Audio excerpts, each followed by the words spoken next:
Alléluia. Gloire à Yahvé Sabaoth. Nous rendons gloire au Seigneur Dieu Tout-Puissant. Nous libérons encore ces cantiques à l'honneur du roi des rois et Seigneur des seigneurs qui est à la porte. Jésus-Christ est à la porte. Soyez braves et courageux. Persévérez. Oui, car le Seigneur est à la porte.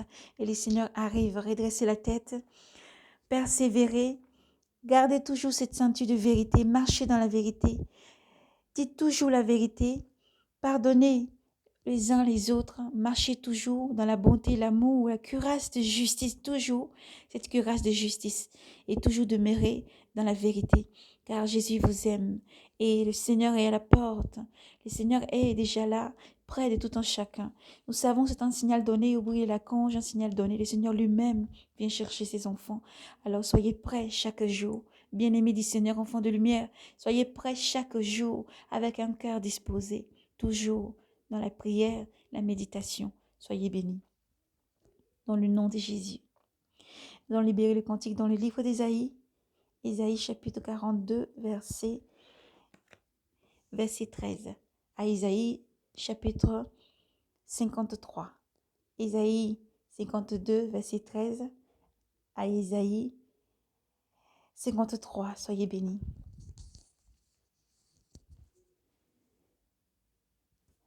Voici que mon serviteur prospérera et grandira, s'élèvera, sera placé très haut, de même que les multitudes avaient été saisies d'épouvanter à sa vue, car il n'avait plus figure humaine, et son apparence n'était plus celle d'un homme. De même que des multitudes des nations seront dans la stupéfaction devant lui, des rois resteront bouche close pour avoir vu ce qu'il ne leur avait pas été raconté, pour avoir pris ce qu'il n'avait pas entendu dire, qui a cru ce que nous entendons dire. Les bras de Yahvé, à qui s'est-il révélé?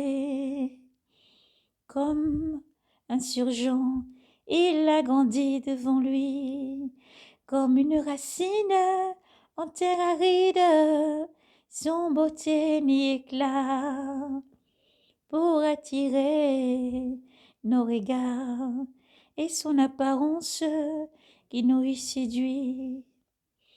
Objet de mépris, abandonné des hommes, hommes de douleur, familiers de la souffrance, comme quelqu'un devant qui l'on se voit la face. Méprisés de nous, nous faisons aucune case.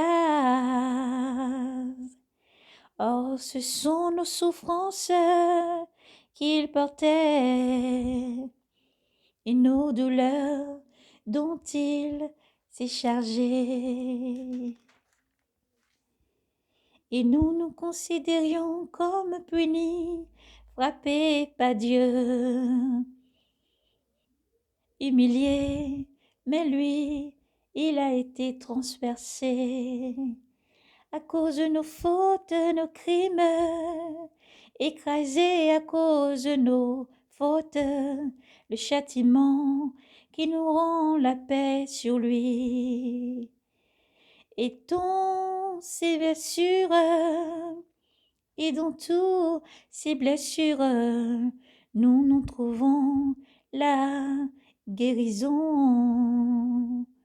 Tout comme un mouton, nous étions errants, chacun suivait son propre chemin, et il y avait à faire tomber sur lui nos fautes à tous. Maltraité Il s'humiliait, il n'ouvrit pas la bouche, comme un agneau qui se laissait mener à l'abattoir. Comme devant les tondeurs d'une muette, comme devant les tondeurs d'une brebis muette. Il n'ouvrit pas la bouche, pas contre un jugement. Il était saisi parmi ses contemporains qui s'est inquiété qu'il ait été retranché de la terre des vivants, qu'il ait été frappé. Pour les crimes de son peuple, on lui a donné un sceptre avec les impies, et sa tombe est avec les riches.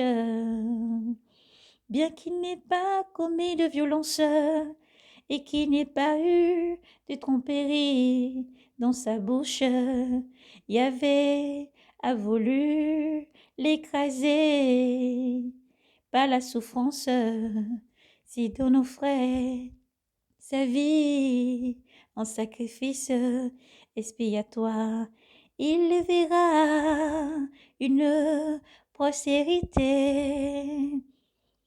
Il prolongera ses jours et par lui la volonté de Yahvé s'accomplira.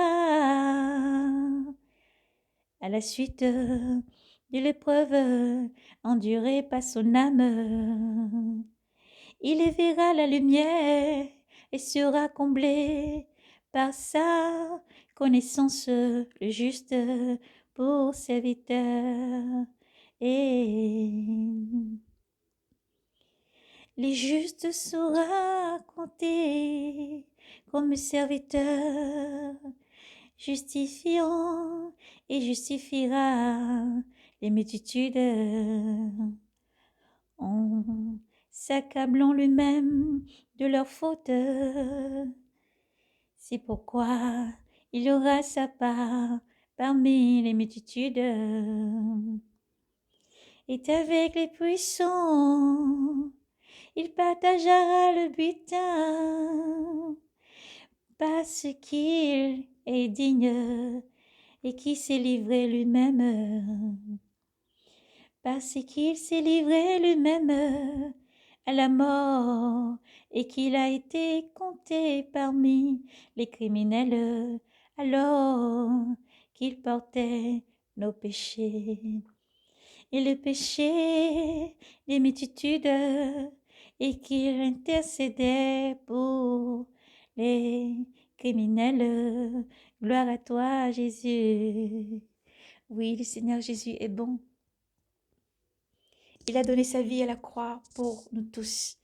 Nous étions errants tels les brebis perdues et le Seigneur est venu sur terre, donnant sa vie sur la croix pour nous racheter, pour nous rassembler et nous donner la vie éternelle. De même, Jésus-Christ revient, il est déjà à la porte. Alors soyez braves et courageux à tous ceux qui n'ont pas donné leur vie encore au Seigneur Jésus. Il faut donner sa vie à Jésus-Christ, il faut se convertir afin d'avoir la vie. Car le Seigneur est douceur, amour, fidélité et guide jusqu'à la vie éternelle. Car lorsque nous passerons de cette vie à l'autre vie, Jésus-Christ est la vie éternelle au paradis, dans un lieu merveilleux que Dieu a préparé pour tous ses enfants. Car Dieu dit, je n'ai pas préparé la colère pour vous, mes enfants, mais cette vie, là où vous allez me rejoindre, contempler ma gloire et vivre en paix avec moi, là où il n'y aura plus de larmes, plus de pleurs, plus de cris, plus de maladies, plus de malédictions et plus rien. Jésus-Christ t'appelle aujourd'hui et t'étend la main. Pour toi, il a donné sa vie à la croix pour que tu aies la vie. Jésus-Christ t'appelle aujourd'hui à déposer ton fardeau, qui que tu sois, où que tu sois, à ses pieds, et à te donner pleinement à lui, lui donner la première place dans ton cœur et pardonner tout autour de toi comment lui t'a pardonné. Jésus-Christ ne regarde pas à tes fautes, mais il te demande de te convertir, de confesser tous les péchés, de renaître dans ton cœur, lui donner la place, la première place. Lui pardonne toutes tes fautes, tous tes péchés, qui que tu sois, où que tu sois. Et qu'on soit ce que tu es fait et ce que tu fais. Jésus-Christ pardonne encore aujourd'hui. Jésus-Christ est réel et vivant et Jésus-Christ t'aime. Alors, shalom, frères et sœurs, soyez braves et courageux, car le roi des rois est à la porte. Persévérez, Jésus-Christ vous aime, soyez abondamment bénis dans le nom du Seigneur Jésus-Christ. Shalom, shalom, shalom. Maranatha.